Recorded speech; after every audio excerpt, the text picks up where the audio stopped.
Assalamualaikum warahmatullahi wabarakatuh. Berjumpa kembali bersama Bu Habibah dalam mata pelajaran Ilmu Pengetahuan Sosial.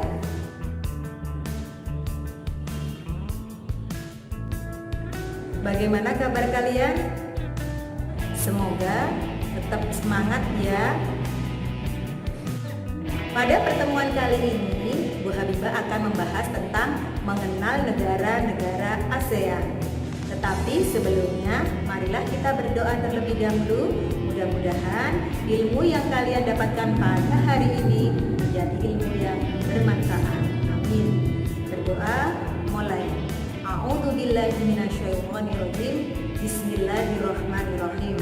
Rabbi zidni ilma warzuqni fahma waj'alni minas sholihin birahmatika ya arhamar rahimin. Amin. Berdoa selesai. Baik anak-anak, pada pertemuan kita kali ini Bu Habibah akan menjelaskan tentang negara-negara ASEAN. Untuk lebih mengenal tentang negara-negara ASEAN, maka pada pertemuan kali ini Bu Habibah akan menjelaskannya dari segi letak geografis. Seperti yang kita ketahui bahwa untuk mengetahui letak suatu negara itu ada 4 letak. Yang pertama ada letak geografis, yang kedua ada letak astronomis, yang ketiga ada letak geologis, dan yang keempat ada letak geomorfologis.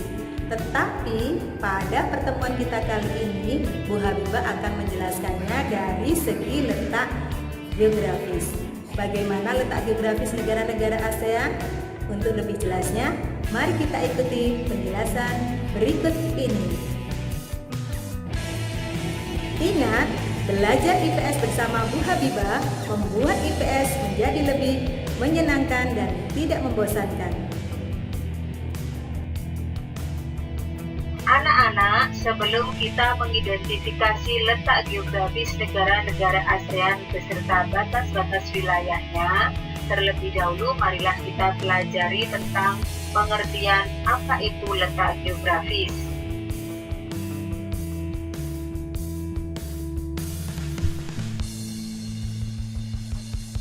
Pengertian letak geografis adalah letak suatu daerah dilihat dari kenyataan sebenarnya di permukaan bumi, atau letak suatu tempat berdasarkan posisi atau letak sebenarnya di permukaan bumi.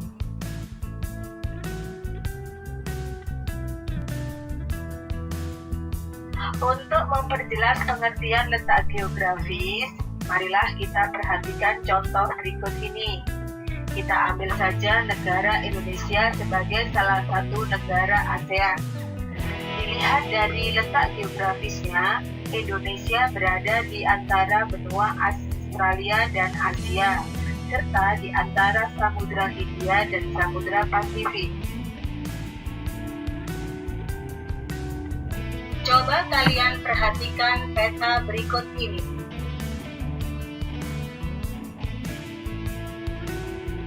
Pada peta tersebut menjelaskan tentang letak Indonesia secara geografis, di mana secara geografis Indonesia terletak di antara dua samudra, yaitu Samudra Pasifik dan Samudra Hindia, serta di antara dua benua, yaitu benua Asia dan benua Australia.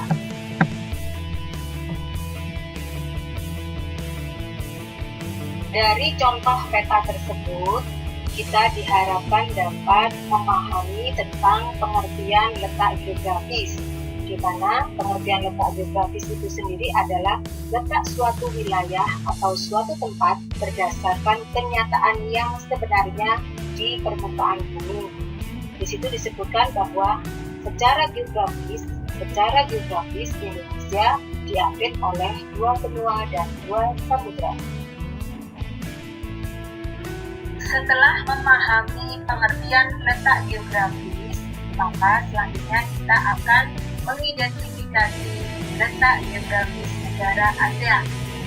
Berdasarkan letak geografis, ASEAN terletak di antara dua samudra dan dua benua. Dua samudra tersebut yaitu Samudra Hindia dan Samudra Pasifik, sedangkan dua benua tersebut adalah benua Asia dan Australia. Coba kalian perhatikan peta di bawah ini dengan baik.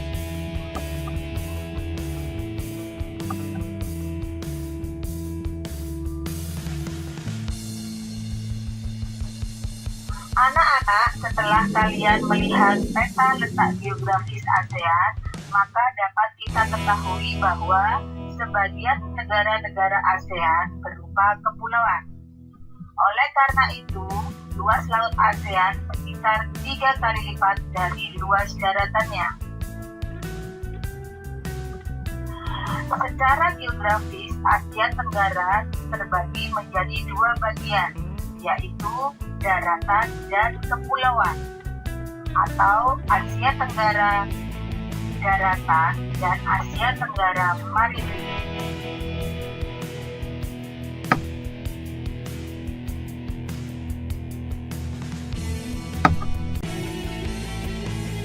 Negara-negara yang termasuk Asia Tenggara maritim adalah Brunei Darussalam, Filipina, Indonesia, Malaysia, Singapura, dan Timor Leste.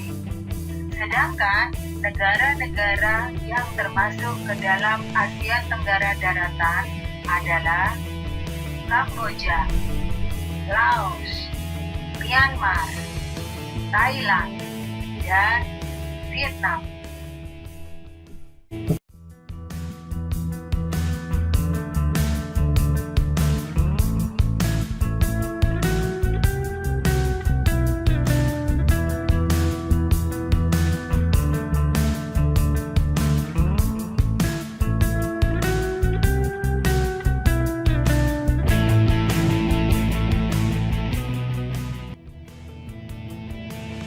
anak-anak, selanjutnya kita akan membahas tentang batas-batas wilayah negara ASEAN. Berikut ini adalah batas-batas wilayah negara ASEAN. Sebelah utara adalah dataran Cina, sebelah selatan Samudra Hindia dan Timur Leste. Kemudian sebelah timur adalah Samudra Pasifik dan Papua Nugini. Dan sebelah barat adalah kawasan Asia Selatan dan Samudra Hindia.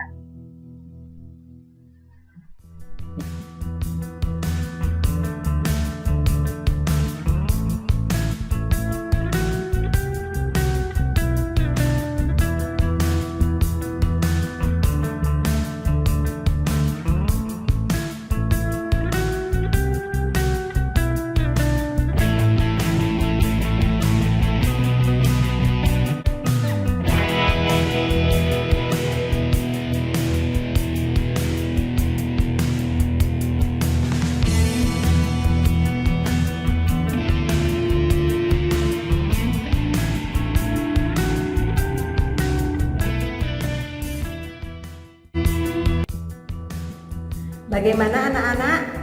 Mudah kan? Sekali lagi Bu Habibah mengingatkan bahwa belajar IPS itu tidak semuanya harus dihafalkan, tetapi ada beberapa yang memang kalian harus tahu konsep. Apabila kalian sudah tahu konsep, memahami konsep, kalian akan bisa mendeskripsikan, bisa menjelaskan dengan bahasa kalian sendiri tanpa harus menghafalkan. Baik anak-anak, sekarang Bu Habibah mempunyai satu pertanyaan soal berpikir tingkat tinggi. Perhatikan soal berikut ini. Pada pertemuan kali ini, Bu Habibah akan mempunyai soal berpikir tingkat tinggi. Seperti yang kita ketahui bahwa Indonesia adalah merupakan salah satu bagian negara ASEAN yang memiliki letak geografis. Dari letak tersebut, Indonesia mempunyai beberapa keuntungan-keuntungan. Coba kalian lakukan analisis terhadap hal tersebut.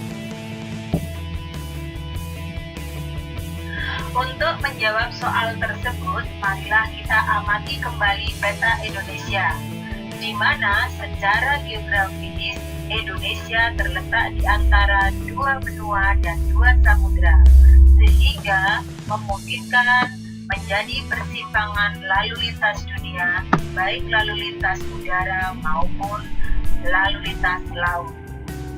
Indonesia sebagai titik persilangan kegiatan perekonomian dunia antara perdagangan negara-negara industri dan negara-negara yang sedang berkembang. Sehingga Indonesia yang berada di persimpangan lalu lintas dunia membuat Indonesia menjadi sangat ramai dan menguntungkan jika kita tinjau dari segi ekonomi. Keuntungan letak geografis selanjutnya adalah Indonesia memiliki iklim laut, di mana iklim tersebut terjadi karena kondisi Indonesia yang banyak dikelilingi oleh laut dan samudra. Sehingga di Indonesia, iklim ini menyebabkan lebih banyak mengalami musim penghujan. Selain itu, Indonesia juga memiliki iklim muson. Iklim muson terjadi sebab pengaruh angin musim yang bertiup berganti arah setiap setengah tahun sekali. Sehingga di Indonesia mempunyai dua musim, yaitu musim kemarau dan musim penghujan. Demikian anak-anak pertemuan kita pada hari ini. Marilah kita akhiri dengan doa, mudah-mudahan ilmu kalian bermanfaat. Berdoa, mulai. A'udzubillahi minasyaitonirrajim. Bismillahirrahmanirrahim. Allahumma inni asta'iduka ma'alamtanihi fardut ilayya inda hajati wa la tansani ya rabbal alamin birahmatika ya arhamar rahimin. Amin. Berdoa selesai. Madrasah hebat, madrasah bermartabat. MTS Wahid Hasyim. Ingat, belajar IPS bersama Bu Habibah membuat IPS menjadi lebih menyenangkan dan tidak membosankan.